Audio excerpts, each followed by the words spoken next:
Hello. Welcome back to my channel and my continuing quest for FFS, which, as you can see, I have now had, and I'm really happy with the results.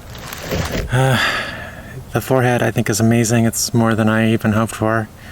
And the nose is, while slightly larger than I anticipated, I'm perfectly fine with it. I think it's the right size for someone of my age who's a woman, and I think overall it works out really well. It's very similar to my old nose. Like, my phone still even recognizes me, so it hasn't changed that much.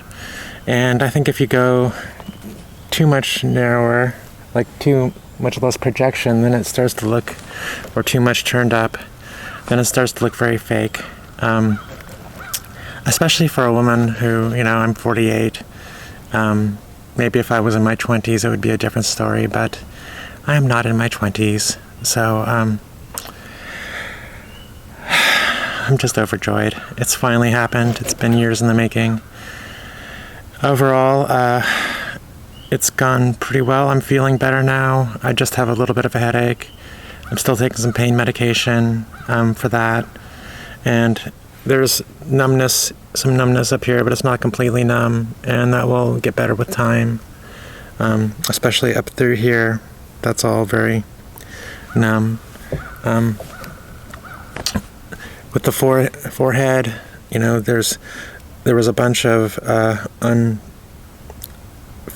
scalp that was advanced through here and through here, so I'm happy about that. I don't have quite the extreme widow's peak that I used to. I still have a pretty significant one, but it's a big improvement, and I'm happy about that.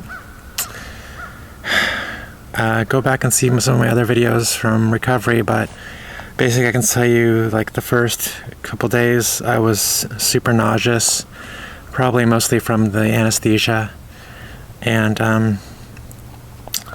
I spent 2 days in the hospital. I think I probably would have been happier with more of that. I wasn't doing so well when they kicked me out of the hospital, but it was okay. I survived. I wasn't able to do much, and I've just been resting and taking it easy. Today's the first day I've even managed to get out the real camera and use the good camera, so not just use my cell phone.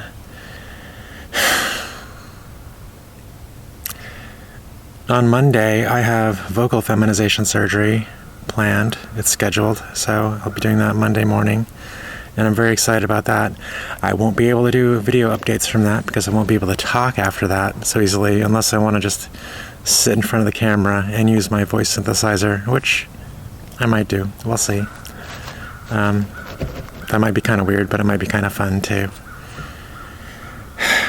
Please, any questions you might have, please put them in the comments and I will answer them.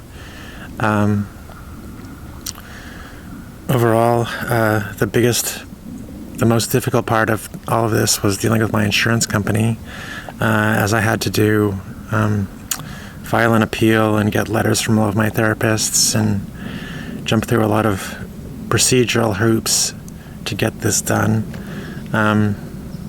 And it was very specific as to which actual codes the doctors had to use in order to get this approved, which I know nothing about, but it was a big headache for both me and the doctors to try and work all that out. I will do some continuing updates as time goes on as how I did it, and if I get a bunch of questions in the comments, then it would be easy to include those into a wrap-up as to kind of a counterpoint to my is facial feminization surgery worth it.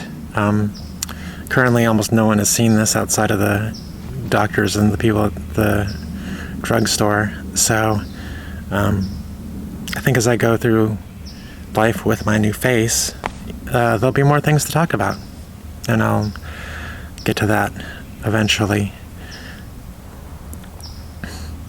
Overall, I suppose the biggest thing outside of insurance was the pain, and the pain actually wasn't as horrendous as I thought. I mean, it is a big headache, no doubt.